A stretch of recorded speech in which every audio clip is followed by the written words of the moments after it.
Καλησπέρα σας και πάλι. Σήμερα θα ήθελα να πω δύο κουβέντες στους συνωμοσιολόγους μας. Τους μοναδικούς αυτούς ανθρώπους, οι οποίοι σκέφτονται όλο και κάποια παιχνίδια θα παίζονται από πίσω, τα πράγματα δεν είναι έτσι όπως μας τα παρουσιάζουν.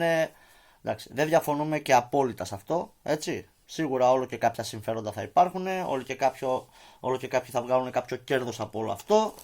Σίγουρα οι δημοσιογράφοι βάζουν από πάνω τις σάλτσες τους, τις μουστάρδες τους και όλα τα αυτά. Λες και το πρόβλημα δεν είναι ήδη τεράστιο. Χρειάζεται να βάλουμε και τις σάλτσες και τις μουστάρδες μας από πάνω. Κοιτάξτε, συμφωνούμε στο ότι αν τα πράγματα ήταν έτσι πανελλαδικά, να το πω, δεν πρόκειται να πιστεύαμε λέξη από κανέναν. Γιατί καλώς ή κακώς τους δικούς μας τους έχουμε μάθει. Απ' έξω και ανακατοτά. Δεν μπορούν να μας ταΐσουν άλλο κουτόχορτο. Αλλά ρε παιδιά, τα πράγματα είναι παγκόσμια. Δεν νομίζω ότι υπάρχει περίπτωση να συνεννοήθηκαν όλες οι κυβερνήσεις του πλανήτη για να στήσουν όλο αυτό το πράγμα προς κάποιο όφελος. Γιατί κάποιοι θα υπάρχουν κάποιοι κερδισμένοι, θα υπάρχουν και κάποιοι χαμένοι. Ποιοι θα συμφωνήσουν σε όλο αυτό?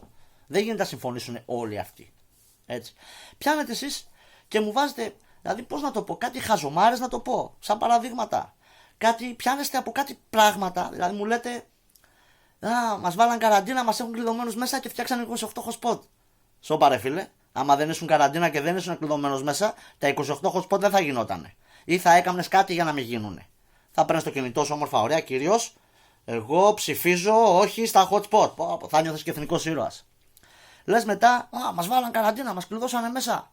Και πουλήσανε 4 λιμάνια. Άμα δεν ήσουν στην καραντίνα, τα 4 λιμάνια νομίζεις θα τα κρατούσαμε ακόμα εμείς. Δεν θα τα πουλούσαμε. Έχουν αρχίσει να ξεπουλάνε την ελληνική περιουσία προτού γεννηθούν κάποιοι από εσάς που βλέπετε το βίντεο. Έτσι. Λέτε για τον Εύρο. Παρουσιάσαν τον κοροναϊό για να ξεχάσουμε τον Εύρο. Ναι, ρε φίλε, ρίξανε τον ιό στην Κρήτη. Ποια Κρήτη? Ρίξανε τον ιό στην Κίνα. Άντε γεια είμαι. Από τα νεύρα μου χάνω τα λόγια μου.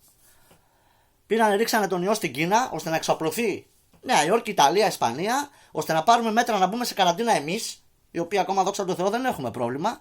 Γιατί? Για να ξεχάσουμε τον Εύρο. Καταρχήν, το ξέρετε και οι ίδιοι σας ότι επί κυβέρνηση ΣΥΡΙΖΑ θα είχαμε ανοίξει τις πόρτες, θα είχαμε στρώσει τις κόκκινες προκάτες. Δεν κάνω πολιτική αυτή τη στιγμή, έτσι. Ακούστε με μέχρι να τελειώσω. Και θα είχαν περάσει όλοι από εκεί πέρα, και θα τους ταΐζαμε, θα τους ποτίζαμε. Τα ξέρετε πώς πάνε, δεν χρειάζεται να τα λέμε. Τώρα, επειδή είναι άλλη η κυβέρνηση, κλείσαμε τα σύνορα, βάλαμε φρουρούς, βάλαμε φύλακες, νιώθουμε ήρωες, πολεμάμε, κάνουμε, ράνουμε. Φεύγουν οι μετανάστες από τον Εύρο, πάνε στα νησιά. 300 με τις βαρκούλες τους, όμορφα ωραία. Πάλι στα ίδια θα είμαστε. Έτσι, να τα λέμε κι αυτά. Μη μου λέτε ότι ρίξανε τον COVID για να φτιάξουν hot spot. Ρίξανε τον COVID, παρουσιάζουν τον COVID. Παιδιά, θα μου πείτε ότι στην Ιταλία όλοι είναι ηθοποιοί. Το έχω ακούσει κι αυτό. Καλά, θα μου πεις εδώ, έχω ακούσει Γαύρο να λέει ότι ο Σαββίδης πήρε τηλέφωνο τον Πούτιν να ρίξει κορονοϊό στην Κίνα, να εξαπλωθεί στον πλανήτη για να μην πάρει πρωτάθλημα ο Γαύρος. Πλάκα μου κάνετε, ρε παιδιά. Τέλος πάντων, δεν ξέρω τι να πρωτοπώ. Ήδη το βίντεο είναι μεγάλο και δεν θέλω να φτιάχνω τόσο μεγάλα βίντεο. Θα το αφήσω εδώ.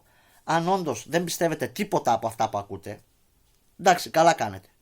Αλλά ψάξτε το. Μην λέτε εγώ δεν πιστεύω τίποτα και κάθομαι και δεν πιστεύω τίποτα και δεν ακούω τίποτα και δεν ενημερώνομαι γιατί απλά δεν πιστεύω τίποτα.